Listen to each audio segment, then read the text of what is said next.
Olá, estudantes da terceira série do ensino médio, tudo bem com vocês? Eu sou o professor Felipe e venho aqui gravar mais uma videoaula de filosofia para vocês, né? Estamos aqui entrando num assunto de Estado, né? Nós estamos falando do Estado, da filosofia, nós vemos já os contratualistas e agora nós vamos ver uma nova visão, a visão do filósofo Karl Marx, né? Como vocês podem ver aqui no primeiro slide, né? Acompanhem aqui na tela o primeiro slide. Nós vamos falar do Estado, né? Continuar falando do Estado e acrescentar aqui a visão de Karl Marx, né? A doutrina marxista, digamos assim. Nós vamos entender como isso funciona de acordo com o Estado, tá? Vamos para o segundo slide para a gente relembrar um pouquinho disso, né? Relembrar o contratualismo que nós falamos na aula passada. O que é o contratualismo? É um modelo teórico cujo objetivo é o de explicar a organização dos indivíduos através de um contrato. Lembra? Tem até o Rousseau que fez o contrato social, né? Em sociedades governadas por um Estado, o qual cria leis. Então, um contrato, né, entre a população e o Estado. A população faz suas obrigações, o Estado faz as dele, né? Os principais expoentes dessa teoria do contratualismo são Thomas Hobbes, né, que escreveu o Leviatã, famosa obra dele, o John Locke, né, e o Rousseau, né? São filósofos ingleses e franceses, tá, que propagam essa teoria do contratualismo. Mas hoje nós vamos ver algo diferente disso. Tá? Vamos para o próximo slide, que a gente vai entender um pouco disso. Nós vamos ver o filósofo Karl Marx hoje, como que ele explica o Estado a partir das ideias que ele próprio produziu. Tá? Karl Marx era um filósofo, historiador e economista prussiano, né, da Prússia, daquela região ali da Alemanha, né, da Renânia. Ele nasceu ali naquela região, né, com forte presença de cultura alemã. Ele nasceu ali em 1818, começo do século XIX, né? E ele escreveu várias obras que são importantíssimas, tanto para a filosofia, quanto para a sociologia, quanto para a história, para a economia. Tá? Então Marx ele é um cientista completo, né? Ele tem várias aptidões, né? E ele demonstra isso nas obras dele, como por exemplo Miséria da Filosofia, né? Que foi escrito em 1847, o Manifesto Comunista, que é uma das principais obras de propaganda, né, do socialismo que o Marx escreveu com Engels, né, que foi escrito em 1848. Tem até um filme que chama O Jovem Karl Marx, que mostra esse processo de escrita do manifesto também, né, ele aborda isso. Tem no YouTube esse filme, se vocês quiserem ver, chama O Jovem Karl Marx, conta bastante a história do Marx antes dele escrever o Capital, né, quando ele escreve ali o manifesto junto com o Engels, mostra eles conhecendo ali ele, o Engels, né. Então tem também o 18 Brumário de Napoleão Bonaparte, né, que é o de Luiz, né, perdão, que é de 1852, né. Tem o Grundrisse, que é de 1858, e finalmente, né, o Capital, né, que ele escreveu aí num período de 1867, né, e foi finalizado em 1894, né, depois da morte dele, né. O pessoal se reuniu e terminou ali, né, a obra dele, que é uma obra gigantesca. O Capital é uma obra muito densa, muito grande, em que ele aborda tudo isso que eu falei para vocês: história, filosofia, sociologia, economia, né. É uma obra super completa, onde ele define bem as bases e a teoria do socialismo, né, o socialismo científico, né, cunhado ali por ele também, várias coisas próprias, né, que ele escreveu, né. Ou seja, o Marx ele cria, né, um sistema de governo e de mundo, de certa forma, assim, que é o sistema socialista, né, marxista, né. O socialismo já havia, né, como a gente viu, né, já havia sido explorado, né, através do socialismo utópico, né, com alguns ideólogos estudiosos, né, que não tinham ainda essas bases científicas, né.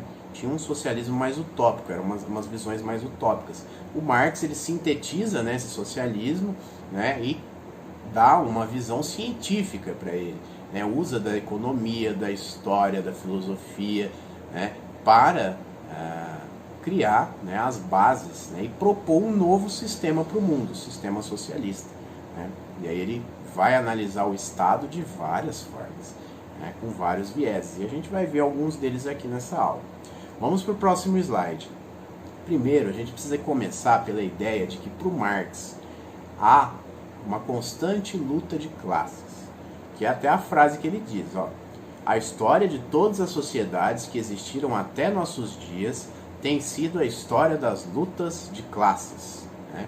Então, para ele, há esse constante embate entre o opressor e o oprimido, né? A classe dominante e a classe dominada. No caso, para ele, né, a burguesia, né, atualmente a burguesia, né, e o proletariado. Mas isso também ele analisa que foi feito de outras formas, né? A nobreza também exercia forma de dominância, né? E isso foi se modificando, né, ao longo do tempo. Marx ele faz um estudo histórico também, né, em relação a todo esse processo de luta de classe, de dominação, de como foi evoluindo, desde a Idade Antiga, da pré-história, da Idade Antiga, até a Idade Contemporânea, que é onde ele vive, né? E aí ele vai criando esse sistema com muita base, né, e muita ciência também. Ciências sociais, econômicas, no caso, né? Ciências humanas, perdão, e econômicas, né? E aí ele vai desenvolvendo, né, o pensamento, né, marxista. Vamos para o próximo slide. Ó, vamos entender que o Marx, né, só para a gente ir finalizando aqui, que o Marx ele tem uma leitura classista do Estado, né, que é a dominação de classe sobre classe, como a gente falou, que a gente propôs aqui de começar por isso, que a história da humanidade, de todas as sociedades, ela é permeada pela luta de classe. Então o Marx ele tem isso, é um mote, é um ponto principal, que ele lê o Estado como sendo classista, dividido por classes dominantes e dominadas, né? Também ele promove a ideologia jurídica, né, o pensamento do Marx, né? O que é isso? É uma justiça mais voltada para o social, ideologicamente falando, né? Uma justiça que tem uma ideologia, né, como base a ideologia do socialismo, no caso, né, e que vai trabalhar, né, e promover ações de acordo com essa ideologia socialista, né, que valoriza mais o social, mais o povo, né, e que pune também, de certa forma, de acordo com esses quesitos, tá? E que faz o país girar, né, nessa dinâmica. E também, né, tem outra coisa muito interessante do pensamento de Marx, que é ligado ao Estado, né, que é a super e a infraestrutura, tá? Que a gente vai entender isso um pouquinho no próximo slide. Eu vou falar disso para vocês, que a gente finaliza. Mas o que eu quero deixar claro aqui para vocês é essa diferença, entendeu? Entre o Marx e os contratualistas. Os contratualistas, eles promovem, né, um certo tipo de acordo, né, entre governo e população, né? O governo cumpre a sua parte e a população cumpre a dela, tudo na maior liberalidade, né? São mais liberais, né? Então o governo tem que fazer a sua parte, mas lá no seu lugar, e a população aqui. Já para o Marx, né, ele prega, né, que isso seja feito mais em conjunto, né, que o povo tome parte do governo também, né, e tome essas decisões, não seja através de um contrato, e sim de uma participação popular, né, muito maior e muito mais efetiva, né? Então o Marx promove isso, ele não é um contratualista, né? Ele acha que o povo é que tem que ir para o governo, né, fazer parte do governo do país e governar de fato, né? O governo deve ser mais popular, né? Porque tem que se começar com o socialismo, né, para chegar ao comunismo, segundo Marx. Você começa ali num período de transição, onde a parte social, né, o governo olha muito mais para a parte social, né, do país, e aí encaminha para uma extinção das classes, né? O comunismo é a extinção das classes. quando ninguém tem classe social, todos são comuns, iguais, né? E tudo é de todos, né? O Estado é formado por toda a população que faz um governo ali, né, da nação, mas todo mundo participa ali do governo, não havendo mais classe, tá bom? Então essa é a grande diferença aí do Marx, né, com os contratualistas. Vamos aqui para o próximo slide entender um pouquinho como funciona esse negócio de superestrutura e infraestrutura, tá? A superestrutura, lendo assim, né, vamos entender que isso é falando de governo, né, de Estado para o Marx. Né? A superestrutura no Estado, o que é, né, na nação? Né? É uma cultura, é a cultura, a parte da cultura, a parte da religião, da moral, do direito, né?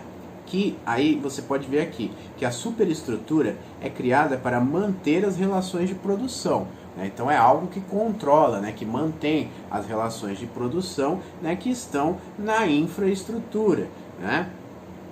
Que são as forças produtivas, né? As tecnologias, talento, ciência, né? E aí você tem as relações de produção, né? Que é o direito de propriedade sobre os meios de produção. A infraestrutura determina, nesse caso, a superestrutura, né? Porque aí ela passa para o exército, para a polícia, para a política, para o Estado, que está na superestrutura também. Né? Então veja essa relação. Né? A superestrutura ela seria mais uma forma ideológica de controlar, né? Com aparelhos, né, estatais, né, que propagam, né, cultura, religião, moral, direito, né, e formam essas forças produtivas. Mas as forças produtivas também determinam, né, as mudanças que vão acontecer no Estado, na polícia, na política, né, enfim, vai também direcionar essa superestrutura. Então uma depende da outra, né? Uma está aqui em cima comandando, mas a de baixo também influencia, né? E acaba formando um ciclo, né? A superestrutura controla a infraestrutura aqui embaixo, mas a infraestrutura também, né, manda estímulo, né, para cima, determina, né, o que acontece lá em cima também, é algo que está ligado, tá? Então Marx desenvolveu esse estilo de pensamento aqui, esse viés de pensamento, né, caracterizando como infra e superestrutura. A superestrutura, para ficar mais claro ainda, né, cultura, religião, Estado, né, a política em si, né, as coisas que dominam, que controlam ali a sociedade. E a infra, né, são as produções, os modos de produção, as fábricas, os trabalhadores, né, os operários, né, ali tudo, né, que controlam os meios de produção. Na verdade não controlam, né? Quem controla é o capitalista, né? Mas os operários, né, na teoria marxista, buscam ter o controle disso também, né? Porque afinal são donos dos meios de produção porque produzem as coisas, né? Segundo Marx. Então, gente, é mais ou menos isso. O assunto é um pouco denso, tá? Vamos para o próximo slide e aí a gente vê que a nossa videoaula chegou ao fim, tá? O assunto é um pouco denso, Marx é algo denso de se entender, mas eu acho que a gente tem que focar muito mais aqui na diferença, tá, entre os contratualistas e o Marx, tá? Entre o Hobbes, o Rousseau, o Locke, tá, e o Marx. Né? O que antes era uma filosofia mais contratualista, né, mais voltada para as obrigações, para o liberalismo, de certa forma também, se torna, né, com o Marx, uma filosofia mais incisiva, né, mais de cobrança ao Estado, de cobrança ao governo, para que a população faça parte desse governo também, e não fique isolada, de certa forma, como os contratualistas propõem. Né? Apesar de que os contratualistas defendem grande participação popular no governo também, de certa forma, né, através do contrato, mas não é uma apropriação de fato do governo, como Marx prega. Né? O Marx ele propõe e que nós tomemos o controle, assim, a população geral, né, tome o controle, né, dos meios de produção, os operários, né, as pessoas, os trabalhadores tomem os meios de produção e assim participem ativamente do governo, né, tomando as decisões, gerindo ali o país, a nação, tá bom? É isso. Obrigado pela videoaula. Espero que tenha ficado tudo claro. Se não ficou, me chame, por favor. Não fique com dúvida. Me chame no WhatsApp, no Facebook, no YouTube, no Instagram. Pessoalmente, lá quando eu estiver na escola também, tá? Mas não fique com dúvida. Obrigado, se cuidem. fique em casa, respeite o lockdown.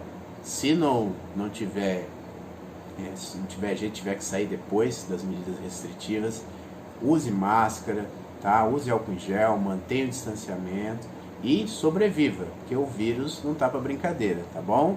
Obrigado, tchau, boa semana.